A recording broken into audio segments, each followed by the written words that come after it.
La Bible dit dans Psaume 116 et le verset 1, « J'aime l'Éternel, car il entend ma voix, mes supplications. » Prions. Merci Seigneur que tu entends nos voix et que tu nous aimes.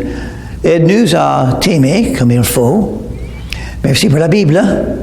Merci pour cette journée. Que ton nom soit glorifié. En ton nom, je te prie, Jésus. Amen. Celui qui a écrit ce psaume commence avec les mots « J'aime l'Éternel ». Ça, c'est le plus grand, le plus important de tous les commandements, selon Jésus. Quand on a demandé à Jésus, qu'est-ce que c'est le premier commandement, le plus grand commandement? Jésus a dit, il a cité de l'Ancien Testament, du livre de Deutéronome. Jésus a dit, aimez Dieu de tout ton cœur, de toute ton âme, de toutes tes pensées et de toute ta force. Donc, il faut avoir des raisons pour l'aimer. Nous aimons Dieu pour beaucoup de raisons, n'est-ce pas? On a beaucoup de raisons, beaucoup de justifications pour aimer Dieu. Chaque personne aime quelque chose ou quelqu'un. Il faut aimer Dieu. Dieu est amour. Oh, voilà une raison pour l'aimer. Tout vrai amour vient de Dieu. Et Dieu a l'amour éternel. On doit l'aimer parce qu'il nous aime. Il nous aime avec son amour éternel. On doit l'aimer parce que Jésus est venu dans le monde mourir pour nos péchés. Il a souffert tellement. Il a tout donné. Il a tout perdu pour vous et pour moi. Il a versé son sang, méprisé, tourmenté. Il a tellement souffert parce qu'il vous aime. C'était le seul moyen dans le dessein de Dieu pour que vous et moi puissiez être sauvés de nos péchés et avoir une entrée dans le royaume des cieux. La vie après la vie éternelle, grâce à Dieu. Oui, je crois qu'on peut trouver des raisons pour aimer Dieu. Il y a beaucoup de bénédictions, beaucoup de bénéfices. De connaître Jésus comme Sauveur, voilà une. Il entend ma voix, mes supplications. Il entend. Parce qu'il nous aime. Et c'est bien cette promesse que les prières sont exaucées. Voulez-vous changer le monde? Priez. Voulez-vous vaincre le diable? Priez. Voulez-vous être un gagneur d'âme? Priez. Voulez-vous que les chefs de pays soient plus sages? Priez pour eux. Priez. C'est bien que Dieu même, il est tout puissant et il m'invite à prier, à demander. Il a penché son oreille vers moi et je l'invoquerai toute ma vie. Je l'invoquerai toute ma vie. Donc, si Dieu exauce les prières, il est là pour moi, pour m'entendre. C'est logique de faire une décision comme ça. C'est une décision. Je vais toujours invoquer le Seigneur. C'est le moyen d'être sauvé. On est sauvé par invoquer le nom de Jésus. Jésus est le Sauveur. Et qu'est-ce que c'est invoquer? Prier. C'est un autre mot pour prier.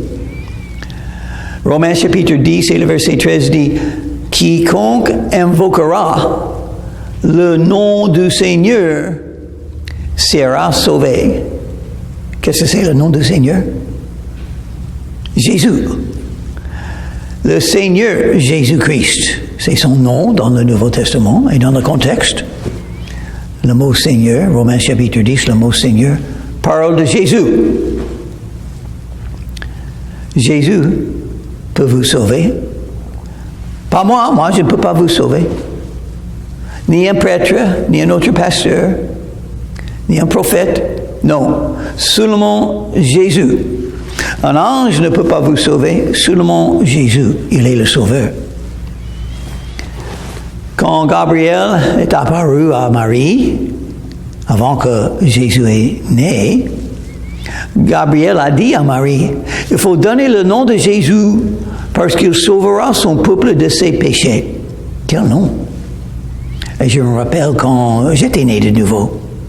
Jésus a dit, il faut naître de nouveau. Il y a une nouvelle naissance, une naissance spirituelle quand un individu vient à Jésus, invoque son nom et il est sauvé. Quiconque invoquera le nom du Seigneur sera sauvé. Le nom de Jésus, c'est puissant, ce nom. Il faut le dire aux autres. C'est la puissance liée, la puissance de Dieu liée avec ce nom Jésus. On ne peut pas être sauvé par un autre nom.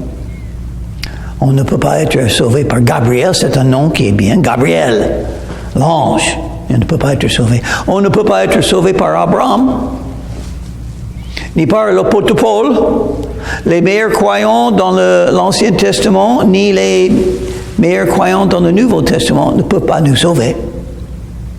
Jésus seul peut vous sauver. L'Église ne peut pas vous sauver. Un autre croyant ne peut pas vous sauver. Jésus. Il faut venir à Jésus dans la prière et il vous sauvera. Ça se trouve partout dans la Bible, cette vérité. Il faut le chercher. Il faut désirer. Il faut vouloir. Il faut faire une décision. Moi, je viens à Jésus. Vous faites cette décision.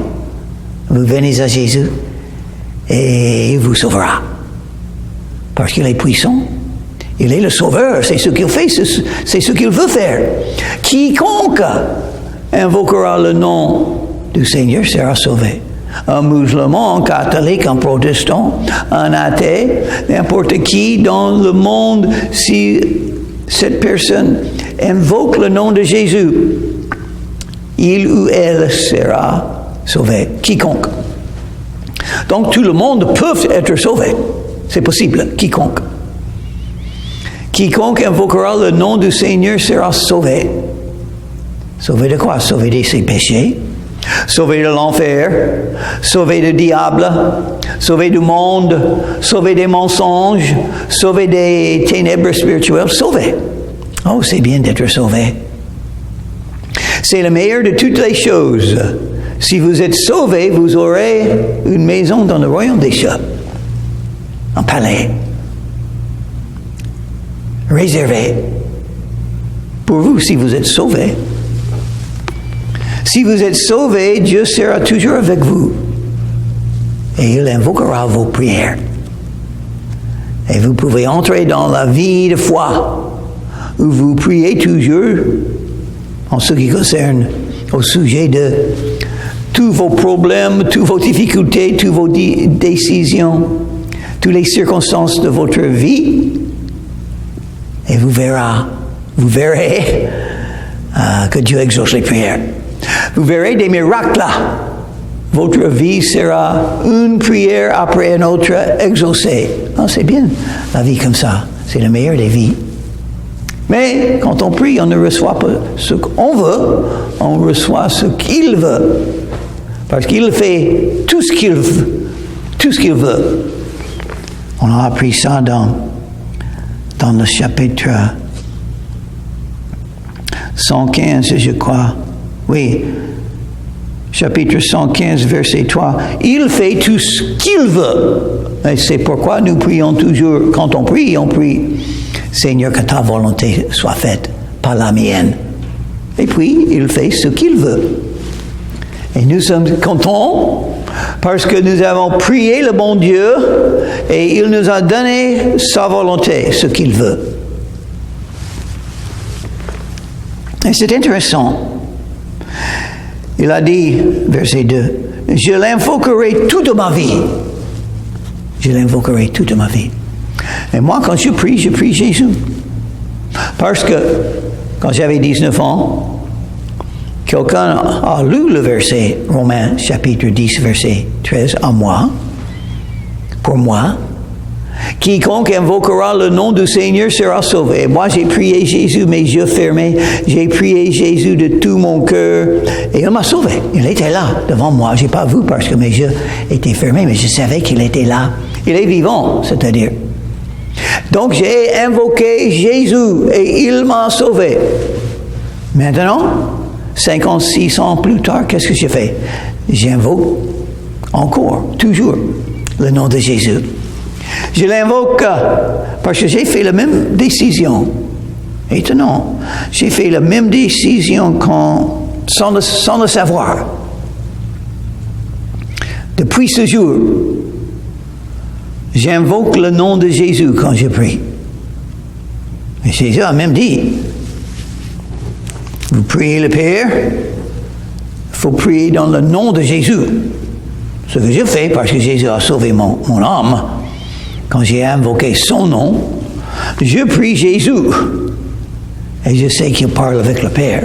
Jésus est le médiateur. Il y a les deux parties, moi et Dieu. Et entre les deux, c'est Jésus. Donc moi, je parle à Jésus, je parle au médiateur. C'est ce que je fais. Les liens de l'amour m'avaient environné. Et les angoisses du séjour des morts m'avaient saisi. J'étais en proie à la détresse et à la douleur, la mort. Un des ennemis des êtres humains, peut-être le plus grand des ennemis, la mort. La vie est tellement courte. Et ça se termine par la mort. C'est horrible la mort, de perdre quelqu'un qu'on aime. On aimerait bien qu'ils soient toujours là, mais ils ne sont pas. On ne peut pas les voir, on ne peut pas parler, on ne peut pas l'embrasser. Non, on ne peut plus. Ils ne sont plus là. Ils sont morts. Et on a les cimetières, les enterrements, le deuil. C'est horrible. Sauf si vous avez invoqué le nom de Jésus. Donc, vous comprenez quelque chose maintenant. L'amour n'est pas la fin. Il y a le jugement. Il y a le royaume des cieux.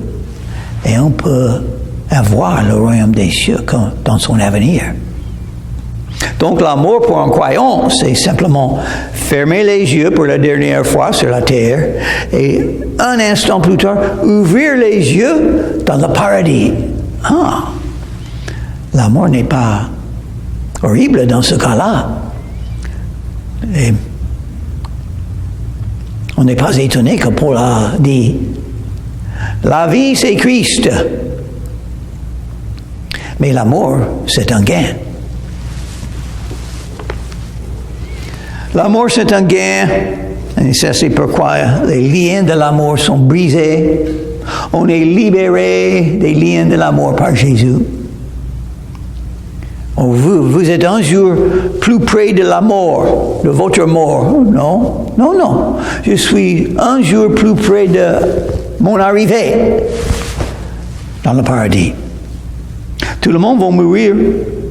J'espère que vous êtes prêts. Les angoisses. Qu'est-ce qui arrive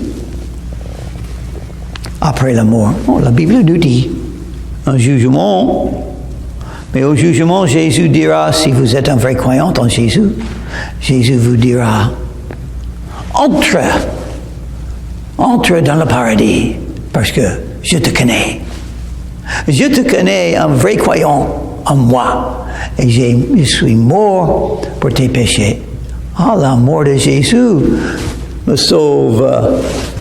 Jésus est mort et par sa mort, il a vaincu la mort. Intéressant, n'est-ce pas? Verset 4. Mais j'ai invoqué le nom de l'Éternel. Ô Éternel, sauve mon âme. Oh, je comprends cette prière. J'ai prié cette prière quand j'avais 19 ans. Et il m'a exaucé. Tout de suite. Alors ça, c'est une prière qu'il exauce toujours 100% de foi. Chaque personne dans le monde qui prie cette prière, à Jésus sera dans le paradis éternellement. J'espère que vous avez prié. L'Éternel est miséricordieux et juste. Notre Dieu est plein de compassion. Il est miséricordieux. Ça, c'est pourquoi il vous sauvera. La miséricorde, qu'est-ce que c'est? On n'est pas puni même quand on mérite la punition. Moi, je mérite la punition, je suis honnête, je dois le dire. Un grand pécheur, moi, je mérite la punition de celui qui est saint, qui voit tout, qui est le juge de tout. Mais il ne va pas me punir. Parce qu'il a sauvé mon âme. J'ai invoqué son nom et je demandais sa miséricorde. Il m'a donné. Il fait pour tout ce qu'il demande. Pourquoi il y a des gens qui ne demandent pas ça? Pourquoi il y a des gens qui n'invoquent pas le nom de Jésus? Ça ne fait pas sens. C'est bizarre. Oh oui, je sais pourquoi. Ils aiment le péché plus que Jésus, plus que le salut. Ils aiment le péché, ils aiment faire le péché. Ils ne veulent pas se repentir. Ils ne veulent pas dire la vérité. J'ai péché, j'ai besoin d'être pardonné. Ils ne veulent pas dire la vérité. Ils essaient à cacher ce qu'ils ont fait. Et par ça, ils sont toujours perdus. Oh, c'est horrible.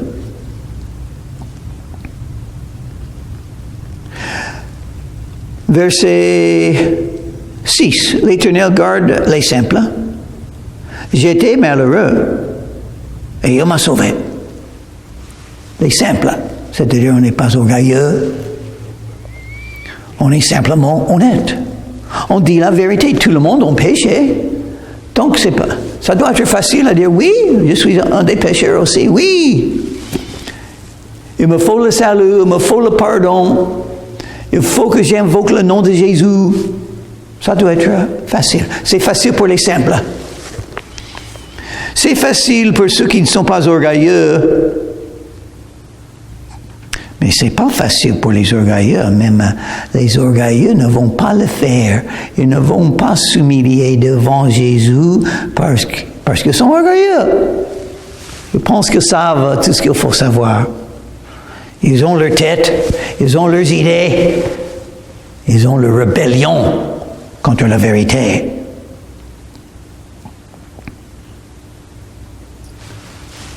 Mon âme, retourne à ton repos, car l'Éternel t'a fait du bien.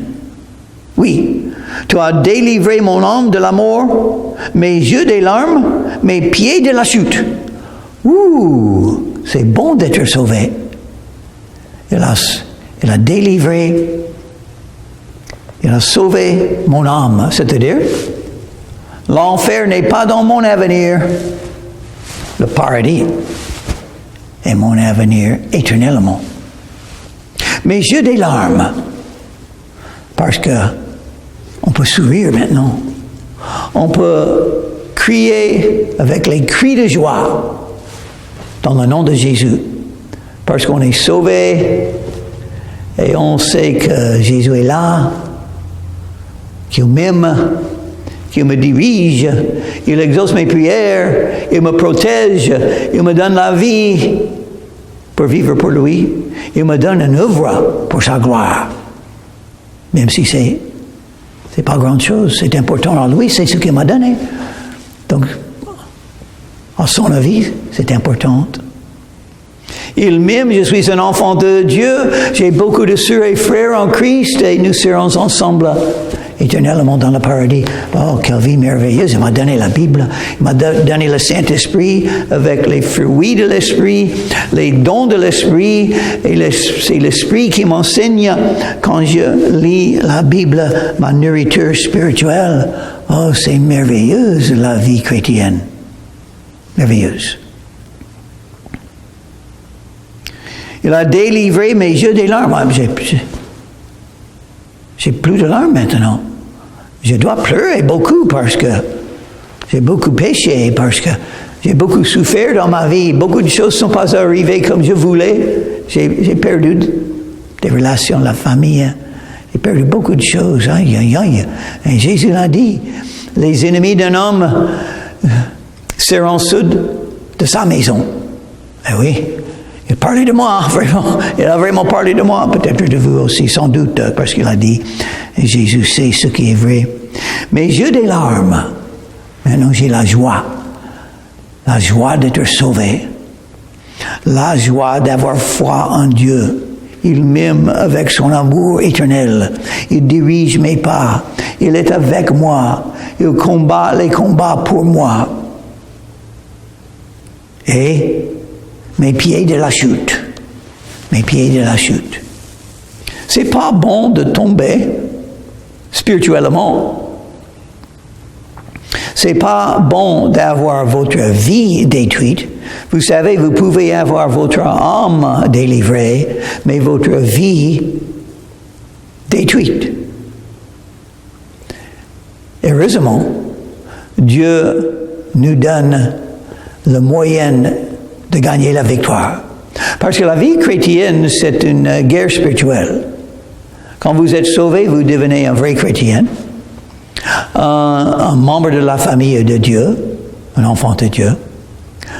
Et vous devenez aussi un soldat dans l'armée de Dieu, dans un grand combat dans ce monde.